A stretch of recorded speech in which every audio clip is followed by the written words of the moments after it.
we are diving into one of my favorite topics, and that's how to actually generate sales from your YouTube videos, specifically when you're starting your YouTube channel. So if you're not aware, this is part 4 of a YouTube series that we are doing all about how to start and grow a YouTube channel as a business owner. And one of the most important things when we're starting a YouTube channel is how are we actually going to make money, right? How are we actually going to see an ROI from our time and effort that we are putting into YouTube, especially in the first month-ish after we launch our channel. So that's what I'm going to walk you through inside of this video right now. And if you're curious to learn even more about my entire process when it comes to YouTube cash flow and revenue, I actually have a brand new masterclass called YouTube Cash Flow. So if you go ahead and go in the description, the link will be right there where you can sign up totally for free and learn even more and take an even deeper dive into my entire process when it comes to seeing sales with YouTube. The first step here is to follow my 5-week game plan when it comes to launching your YouTube channel. This is essentially going to be your first 4 to 5 videos are going to be videos that speak directly to your ideal client and rotate through that Help Hero Hub method I talked about way back in the first video of this series. So if you haven't started from the top, maybe start from the top. Essentially, you're going to want to go back to that and make sure that you are intentionally creating videos that are for your ideal audience, okay? And this ideal audience needs to align with the audience for your paid offers. Right? Like reverse engineer and think about what is your ideal audience for your paid offers, for the things that you are selling in your business, and what kinds of YouTube videos could you make that would reach the people that you want to reach and bring them into your world. And even more so though, like something I think about in your first month of launching a YouTube channel is you want those things to align, because when we're thinking about seeing an immediate return on the things we're doing and creating these YouTube videos, we want to make sure that it aligns, because when you start sharing those YouTube videos, which we're going to talk about more in a second, to your current audience, you want them to feel heard, understood. You want it to be for them, where maybe it takes people in your audience who are a little bit on the edge or not sure as an immediate yes to buying from you, okay? So that's the goal. And so we want to make sure that those things align, those things match, that your paid offers, whatever you're selling, aligns with how you're growing your YouTube channel, starting with the first videos you are sharing. And I would even think about, especially if you already have an audience somewhere, what are those hot topics that people are already always asking you about? What are the biggest questions your clients ask you? What is the biggest things that come up maybe in your group programs or in your courses or after someone buys your product? Like, what are the things that they are asking? That's where I would start with your YouTube content. Okay, and then the other thing that we want to make sure we're doing is incorporating what I like to call primary call to action in every single one of your YouTube videos.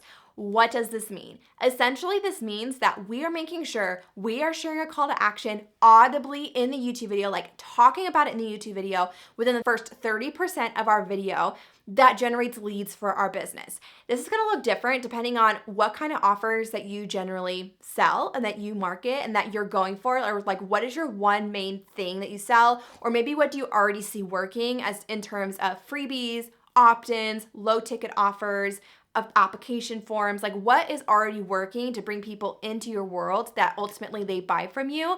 That's what we're thinking about here, okay? We want to mention it in the first 30% of our video, about the first third, because that's the amount of time, the average watch time for users on YouTube. Across the board, that's pretty much what the average is for most people, and that's going to allow most viewers to hear about your call to actions. And by audibly saying it in the video, not just having some links in the description, audibly saying it, giving them a call to action to actually go download the thing or opt into the thing or fill out your application form or learn more. That's what's going to help you to actually generate sales, not just by putting links in the description, hoping that people see them. I also generally recommend to my students that that these links make sense in the video, okay? They make sense in the context of the video. Maybe, for example, like I'm doing this series on YouTube, starting a YouTube channel. My call to action is that YouTube Cash Flow Masterclass. It relates directly to what I am sharing. I'm not gonna share about my free reels class or my 10 free reels ideas. Like the reels does not make sense with YouTube content, right?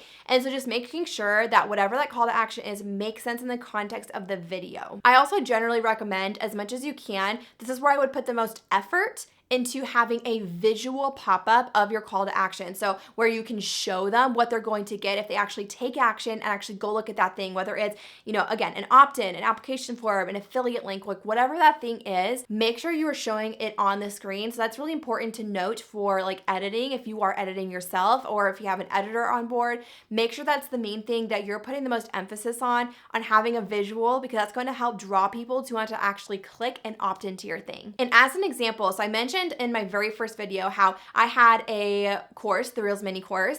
It's a $197 course, generating me over $250,000 for my YouTube audience in the course of a few years. This is exactly how I was doing that, right? And I knew by reverse engineering that my free Reels class, my Reels webinar, was the number one way people were converting into becoming a paid customer. And so I was sharing about my free Reels class in all of these different videos I was making on YouTube about Instagram, about Reels. And that was the main thing that I was sharing about, especially as I started figuring out it was working. I was sharing that over and over and over and over again, and really embedding it and baking it into all of these videos that are going to keep working for me around the clock and bringing me sales around the clock. And that's how I got to where I went with that course and generating me that much revenue, that much scalable revenue with these videos I had created even into 2023 and 2024, when I started to shift away from not just sharing about Instagram, which is crazy. By doing this strategy, I also had one of my students recently, Tabitha, share that she was able to, number one, over double her subscribers after taking my course, but YouTube became her highest traffic source for her online website template shop. So she's a brand designer, and she was able to start seeing conversions directly from YouTube because she was audibly mentioning these call to actions, these links within her videos, and not just having them in the description hoping that people will see them. Okay, and then when we're thinking about how to see that ROI on YouTube very quickly, obviously we want to be baking in these types of call to actions, right? But sometimes that's going to take time. It's going to take time to see growth on YouTube. So I really like to think about how can you also take the videos you're making and repurpose onto other platforms, especially if you already have an audience built, which I know most of you do on Instagram or email, like big or small. You have people who are following you, who love the work that you are doing. And so think about how can you take those videos and start immediately getting, one, repurposing into content on your other platforms to make your life easier there, so you're not constantly having to recreate the wheel on those platforms. But two, how to get those people who are already in your audience over to watching your YouTube content and being nurtured in that way. And those people are probably going to be the easiest people to be an immediate yes to those call to actions you're including in your YouTube videos. And it's gonna help to drum up some traction and some momentum with your YouTube channel after you launch it. So basically, in any way possible, whether it is you start sending an email to your newsletter once a week with the YouTube video that you shared for that week, whether it is making sure you share it on your Instagram stories every single week, whether it is repurposing clips from your YouTube video into Reels that you share on Instagram, whether it is creating Pinterest pins and starting to share on Pinterest, especially if you already have a lot of traffic and momentum on there. Think about how you can take that video, immediately start repurposing, or your team member can do this, okay? Which is actually what we're talking about in next week's video in this YouTube series about how to start a YouTube channel as a business owner. We're gonna be diving into how to take this one piece of content and how to repurpose it into 15 plus other pieces of content every single week in your business. So be sure to watch the next video. If it's already live, go ahead, head on over, have a link down in the description. We'll pop it up on the screen. And if you have any questions about anything that we talked about in this video, feel free to drop a comment down below. I would love to answer any questions that you have, and I will see you guys again in next week's video on Tuesday. Bye, guys.